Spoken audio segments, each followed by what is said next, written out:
கிருபதான். ஏன்னா நான் மறிச்சிருந்தேன்னா கண்டிப்பா 1.5 மாசம் ஆயிட்டு இருக்கும். அந்த மாதிரி ஒரு மரணத்துக்கு எதுவான ஒரு வியாதி தான் எனக்கு. அந்த மாதிரி ஒரு பலவீனம் சத்துரு கொண்டு வந்த ஒரு நாளைக்கு இந்த ஃபுல்லா இந்த லெஃப்ட் சைடு ஃபுல்லா வலி, இந்த பக்கம் ஃபுல்லா பெயின் வந்து அந்த இடத்துல போய் எமர்ஜென்சி வார்டில் அட்மிட் பண்ணி யாருமே பசங்க பிள்ளைங்க கூட தெரியாது.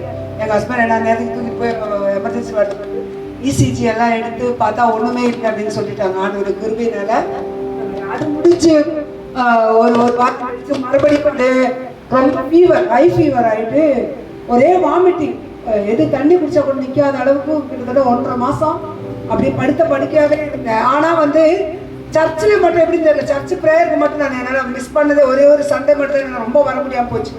அன்றைக்கி மட்டும் தான் என்னால் சுத்தமாக எழுந்துக்க முடியும். ஏன்னா சுத்தமாக ஃபுட்டே இல்லாத தண்ணியே இல்லை உடம்புல, எது சாப்பிட்டாலும் வாமிட்டிங். வாமிட்டுக்கு மாத்திரை தருவாங்க, அந்த மாத்திரை போட்டால் கூட எனக்கு வாமிட்டிங்.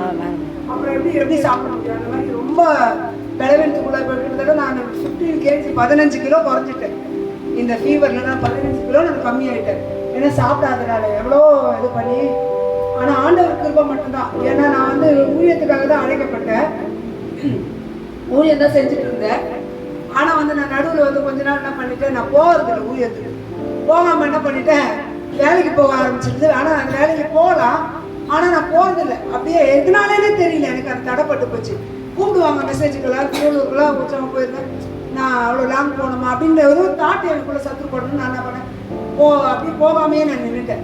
ஆனால் ஆண்டவர் வந்து என்னை வந்து அது ஏற்கனவே எனக்கு 17 வருஷமாச்சு அவர் என்னை அழைச்சி.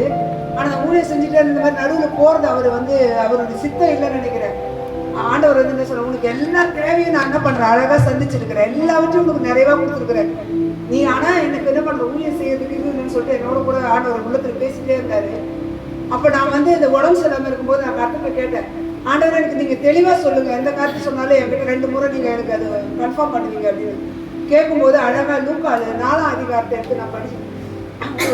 பைபிள் படிச்சுட்டே இருக்கும்போது டக்குனு லூக்கா 4ஆம் அதிகாரம் அந்த 18 வசனத்தை நான் படித்தேன்.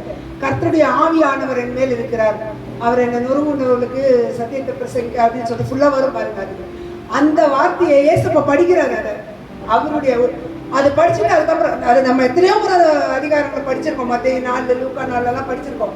அப்புறம் நான் என்ன பண்ணேன், ஆண்டவர் என்னோட இதை பேசுறாரு அப்படின்னு சொல்லிட்டு என்ன அபிஷேகம் பண்ணதை குறித்து இவர் பேசுறாரு, ஊழியத்துக்காரி அழைச்சதை குறிச்சுட்டு படிச்சுட்டு நான் என்ன பண்ணேன், ஃபுல்லாக அதிகாரம் படிக்க ஆரம்பிக்கலான்னு சொன்னார்.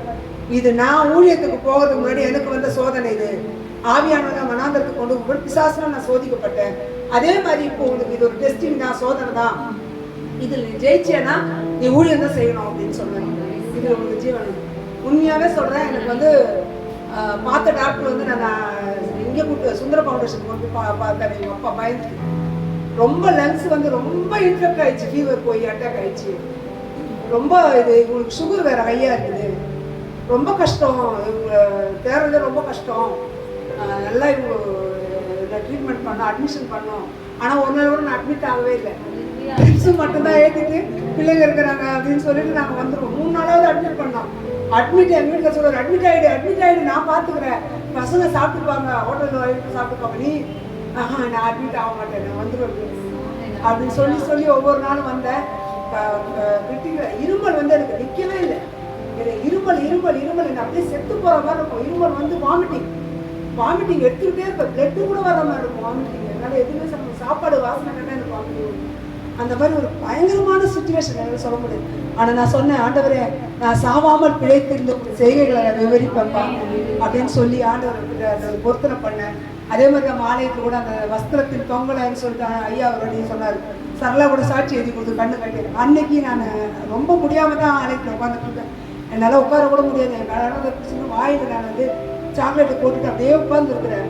பார்த்தீங்கன்னா அந்த இடத்துல எனக்கு அந்த ஃபீல் நான் ரொம்ப ஃபீல் பண்ணேன். என்னை வந்து ஆண்டவருடைய வஸ்திர தொங்கல் எனக்கு தொடர மாதிரி நான் ஃபீல் பண்ணேன். அது அப்படியே நான் ஐயா போகிறேன் இருக்காரு. அந்த வஸ்திர தொங்கலை நான் வந்து அப்படியே நான் பிடிச்சிட்டு நான் ஜெபம் பண்ணேன். உண்மையாக ஆண்டவர் எனக்கு ஒரு நல்ல சுகத்தை கொடுத்துருக்காரு, எல்லாம் சாப்பிட்டவும் நல்ல ஒரு பலத்தை கொடுத்துருக்காரு. இன்னும் எனக்கு பழைய பலனை காட்டில் புது பலனை ஆண்டவர் கொடுப்பாரு. அதே மாதிரி எனக்கு கொஞ்சம் நல்லா வந்துட்டு சரி 2 வீக்ஸ் அவனுக்கு உடம்பு சரியில்லை, எனக்கு உடம்பு சரியில்லை கூட எனக்கு பிரச்சனை, இதுவும் அவ்வளோ தெரியல. குழந்தைக்கு உடம்பு சரியில்லை, அவனுக்கு அப்படி ஃபீவர் ரொம்ப முடியாமல் ஒரு நாள் ஃபுல்லாக என்ன அட்மிட்டே பண்ணிட்டோம். Low levels observation. ஆனாலும் அவன் என்ன அவனுக்கு ஒரு வைராக்கியம். நான் வந்து சண்டேவும் அவ்வளோ முடியாமல் தான் வந்து கீபோர்டு வாசித்தேன் 2 சர்வீஸும். மண்டே 1ஆம் தேதி எப்பவுமே வருவான். 1ஆம் தேதி மார்னிங் சுத்தமாக முடியல. சிஸ்டர் சொல்லிட்டாங்க, அவன் நம்ம கட்டாயப்பட்டு கூப்பிட்டு வராதிங்க, ட்ரிப்ஸ் எடுத்துருக்கா, குழந்தைக்க முடியாது, கூப்பிடாதீங்கன்னு சொல்லிட்டாங்க. ஆனால் ஈவினிங் அன்றைக்கி வந்து காலையில் கூப்பிட்டு போகிறோம். 1ஆம் தேதி அட்மிஷன் பண்ணி ஆகணுன்றார் டாக்டர். அட்மிட் பண்ணி ஏற்கனவே தான் மருந்து, ஃபீவர் வந்து விடலை, வெள்ளை அணுக்கள் ரத்த அணு கம்மியாகுது, தண்ணி சத்தியே இல்லை, தண்ணி குடிக்காம அப்படின்னு சொல்லிட்டு அட்மிஷன் பண்ணி ஆகணும். சரின்னு சொல்லிட்டு நானும் அட்மிஷன் போட்டேன். நாங்கள் 1 மாதம் கூட ஏசப்பா கிருமையினால அந்த குடும்ப ஹாஸ்பிட்டல் கொடுத்து நாங்கள் தடை பண்ணவே இல்லை. நானும் அவர் அன்றைக்கி லீவே போட்டுருவார். மண்டே வேலைக்கு கூட போக மாட்டார். நம்ம அந்த ஜபத்தில் கலந்துக்கணும் அப்படின்னு சொல்லிட்டு. ஏன்னா அது நாங்கள் ஒரு பொருத்தனையோடு கலந்தோம். அந்த பொருத்தனை ஆண்டவர் அந்த காரியத்தை எங்களுக்கு 3ஆம் மாதமே நிறைவேற்றிட்டார். 4ஆம் மாதமே ஆண்டவர் நிறைவேற்றிட்டார். அப்போ நிறைவேற்றி நம்ம வராமல் இருக்கு நல்லதா? அதனால 12 மாதம் வரும் லீவ் போட்டோம். அன்றைக்கி லீவ் போட்டு பார்த்தா எனக்கு ரொம்ப ஃபீவர் அதிகமாகிடுச்சு. 1ஆம் தேதி காலையில் சர்வீஸ் முடிச்சு பண்ணி உடனே ஹாஸ்பிட்டல் பண்ணி இப்போ அட்மிட் பண்ணி ஆகணும். டாக்டர் 12 ஹவர்ஸ் அப்சர்வேஷன் வச்சு ஆகணும்னா இது போட்டு அப்படின்னு.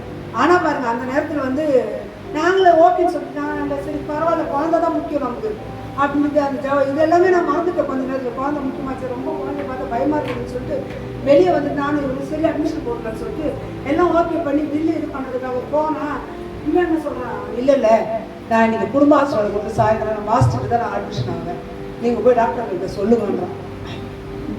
எனக்கு பயமாக இருக்குது. எதனா சொல்லிட்டாருன்னா என்னம்மா நீங்கள் அவங்க எப்படி சொல்லுவாங்க, சயின்ஸ் பிரகாரம் அவங்க பேசுவாங்க, ஏதோ ஒன்றா நாங்கள் பொறுப்பு. ஆனால் அந்த டாக்டர் பாருங்கள் உண்மையாகவே ஆண்டவர் கொடுத்த ஒரு பெரிய பெஸ்ட்டான டாக்டர் தான் எங்களுக்கு அவர். ஏன்னா அப்புறம் போனோன்னுமே அவர் என்ன பண்ணிட்டாரு, இந்த மாதிரி சொன்னார், அவங்க வந்து மியூசிக் ப்ளே பண்ணுவான், இது ஒரு முக்கியமான ப்ரோக்ராம் சர்ச்சு, கொஞ்சம் ட்ரைவ் பண்ணி அப்படின்னு. நான் முடிச்சோடனே வேணும் தெரியுங்களா ஒரு அட்மிஷன் போட்டு சரிங்கன்னு சொல்லிட்டு அப்புறம் டாக்டர் கொடுத்து இன்ஜெக்ஷன் போட்டு அனுப்பிச்சேன். அதுக்கு முன்னாடி எஸ்வி ஹாஸ்பிட்டலில் சண்டேவே அட்மிஷன் ஆகிக்கணும். ரொம்ப முடியாமல் எங்கள் டாக்டர் அங்கே கூப்பிட்டு போனேன். அங்கே கூப்பிட்டு போனால் அட்மிஷன் ஆகியே ஆகணும். நாங்கள் அங்கேயே அட்மிஷன் பண்ணாமல் கூப்பிட்டு வாங்க, மறுநாள் தான் இது ப்ரேயர் இருக்குது அப்படின்னு சொல்லிட்டு அந்த மாதிரி ஆண்டவர் தப்பிச்சுனே அந்த தப்பிக்க வச்சார். இவங்க 4 நாள் அட்மிஷன் போனோம் நாங்கள். ஆனால் ஒரே நாள் அட்மிஷன் பண்ணி சேர்த்து மீதி 3 நாளும் கூப்பிட்டு போய் தான் நாங்கள் நேற்று தான் முடிஞ்சிச்சு ட்ரீட்மெண்ட்டு. நேற்று பிளட் டெஸ்ட் பண்ணால் எல்லாம் அந்த அணுக்களுடைய இது அந்த வைரஸ் எல்லாம் கிளியர் ஆகிடுச்சு சொல்லி எதுப்பா சொன்னார். உண்மையாகவே அதுக்கு நாங்கள் பெரிய, ஏன்னா எனக்கு வந்த ஃபீவர் அவனுக்கு வந்துடக்கூடாதுன்னு நான் ஜெபம் பண்ணேன். ஆனால் எனக்கு வந்து எந்த இதுவும் அவனுக்கு இல்லை, லங்ஸ் எல்லாம் எதுவுமே இல்லாமல் ஆண்டவர் பாதுகாத்தாரு. ஒரு பெரிய எதனாலன்னு எனக்கு அதை நினச்சேன், ஆண்டவர் விட்டு நான் பின்வாங்கினேன். அவர் ஊழியத்தை செய்யாமல் நான் பின்வாங்கினேன். அது வந்து கர்த்தர் எனக்கு சொல்லி கொடுத்தாரு. அதெல்லாம் நான் வந்து உருவாக்கப்பட்டது தான் நான் சொல்ல முடியும். கர்த்தருக்கு நன்றி.